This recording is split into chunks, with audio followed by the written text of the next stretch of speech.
Newcastle Lyme is, in this place, regrettably tarnished by the events at Walleys Quarry landfill site and has been for far too long, and I look forward to the day, as my neighbours back home do, when we can finally put this disgraceful situation behind us. When Walleys Quarry was granted a licence to operate a landfill site, the assumption, rightly, was that the site would be managed safely, responsibly and with the local community in mind.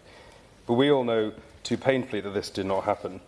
Odour complaints began many years ago, but from 2020 onwards, they surged to intolerable levels. The experiences of my constituents were beyond comprehension. Respiratory irritation, headaches, disrupted sleep, mental health strain, children unable to play outside, elderly residents housebound, and families unable to open their windows.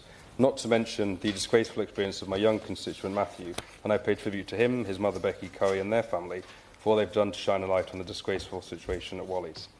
It's clear that the impact of the hydrogen sulphide emitting from Walleys Quarry was not just a nuisance, it was a public health crisis, a crisis that the people of Newcastle and Lyme were forced to live with.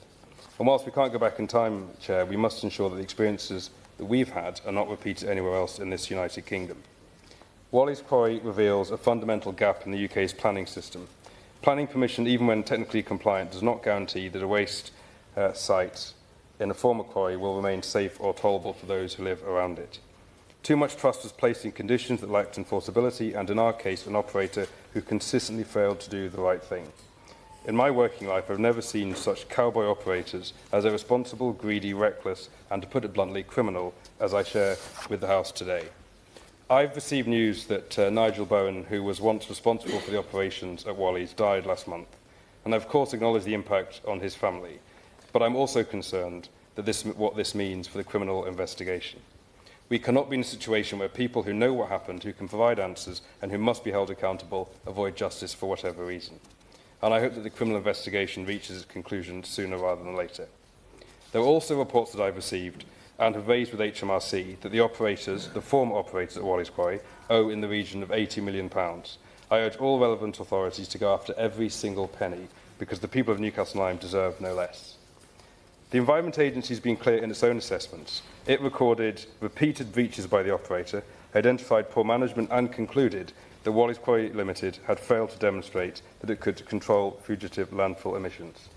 Between 2021 and 2024, the Environment Agency undertook over 180 inspections, far more than would be considered normal for a landfill site, and still the problems persisted.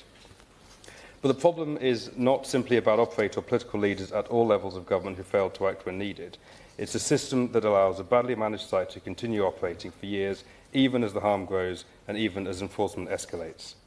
Planning permissions granted decades ago no longer reflect modern environmental standards, population densities or public health evidence, and the law does not make it easy to intervene when things go wrong.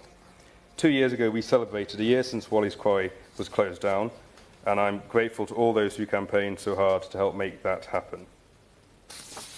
Local planning authorities must require far more vigorous assessment of the long-term environmental and public health risks associated with converting quarries into waste sites. Before any waste site is granted permission, operators must provide fully protected bonds or trust funds capable of covering decades of aftercare. When companies collapse, the public must not inherit their liabilities. I have two specific requests to the Minister, Chair. One, no quarry with the potential to become a landfill site should be opened within 500 metres of any homes, and no planning application should be approved. And secondly, I'd urge Ministers to create an excess of supply for the responsible disposal of gypsum. All planning permissions for landfills to require separate, stable, non-reactive, hazardous material cells to be constructed, because this will help deter mixing and misclassifying of such waste. What happened at Walleys must never be allowed to happen again, Chair. Thank you.